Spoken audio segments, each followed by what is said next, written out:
बिस्मिल्लाहिर्रहमानिर्रहीम। अस्सलाम वालेकुम बहनों, भाइयों, दोस्तों और बुजुर्गों। आज की हम इस रोशन ख्याली इस्लामी मालूमाती और तालीमी वीडियो में उम्मत मोहम्मदिया की अहमियत जानते हैं और कोशिश करते हैं कि इसकी तशरीह करें, उम्मत के तसव्वुर को दरियाफ्त करते हैं और जानने की, क्योंकि उम्मत मोहम्मदिया आखिरी और मोहतरम उम्मत के तौर पर एक खास मुकाम रखती है। इस्लामी मुआशरे में इसकी अहमियत और इसकी मनफरद खसूसियात के बारे में गहरा अदारक हासिल करते हैं। बराए करम इस वीडियो के आखिर तक हमारे साथ रहें, क्योंकि हम उम्मत मोहम्मदिया की भरपूर तारीख और अहमियत का जायजा लेते हैं। तो दोस्तों, सूरह बकरा की आयत नंबर 143 143 का तर्जमा और तफसीर पढ़ने, जिसमें अल्लाह ताला ने फरमाया, और इसी तरह हमने तुम्हें बेहतरीन उम्मत बनाया ताकि तुम लोगों पर गवाह बनो और ये रसूल तुम्हारे निगहबान और गवाह।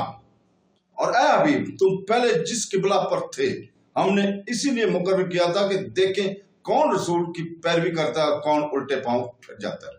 और बेशक वो लोग जिन्हें अल्लाह ने हिदायत दी थी, इनके अलावा लोग पर ये बहुत भारी थी, और अल्लाह की ये शान नहीं कि तुम्हारा ईमान जाया कर दे। बेशक अल्लाह लोगों पर बहुत मेहरबान रहने वाला है। तो दोस्तों, यानी ऐ मुसलमानों, जिस तरह हमने तुम्हें हिदायत दी और खाना काबा को तुम्हारा किबला बनाया, इस तरह हमने तुम्हें बेहतरीन उम्मत बनाया। हुजूर पर नूर सल्लल्लाहु अलैहि वसल्लम की उम्मत ज़माने के लिहाज से सबसे पीछे है और मर्तबा के लिहाज से सबसे आगे, यानी अफजल है। अफजल के लिए यहाँ वस्त का लफ्ज इस्तेमाल किया गया है, और अरबी में बेहतरीन के लिए भी वस्त का लफ्ज इस्तेमाल होता है। मुसलमान दुनिया और आखिरत में गवाह हैं। दुनिया में तो इस तरह के मुसलमान की गवाही मोमिन और काफिर सब के बारे में शरईन मोतबर है, और कुफर के गवाही मुसलमानों के खिलाफ मोतबर नहीं। नीज अल्लाह ताला के फजल से मर्दों के हक में भी इस उम्मत की गवाही मोतबर है, और रहमत और अजाब की फरिश्ते इसके मुताबिक अमल करते हैं।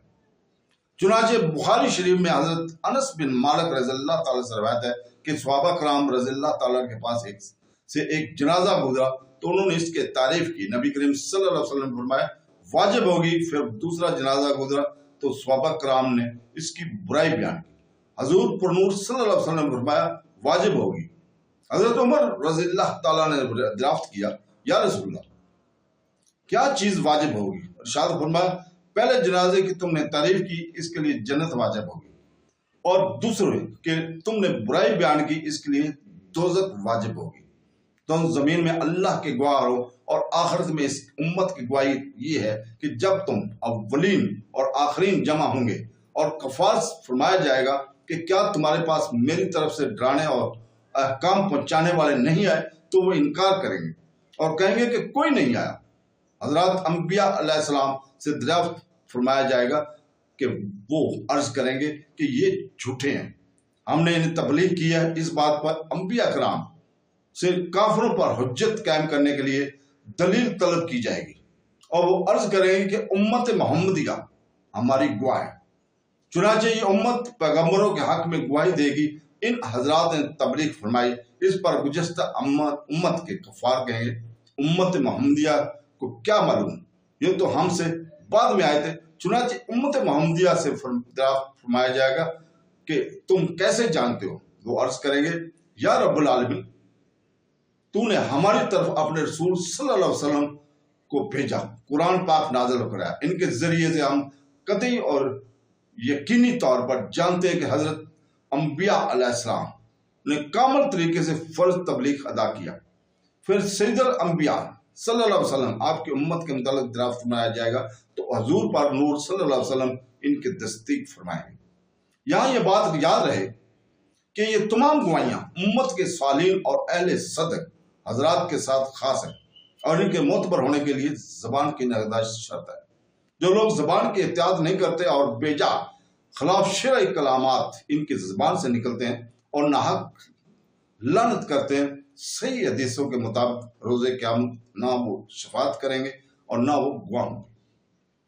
तो दोस्तों, इल्लामा इस्माइल हक्की रहमतुल्लाह अलैह फरमाते हैं, हुजूर पर नूर सल्लल्लाहु अलैहि वसल्लम की गवाही ये है कि आप हर एक के दीनी रुतबे और इसके दीन की हकीकत पर मतला है।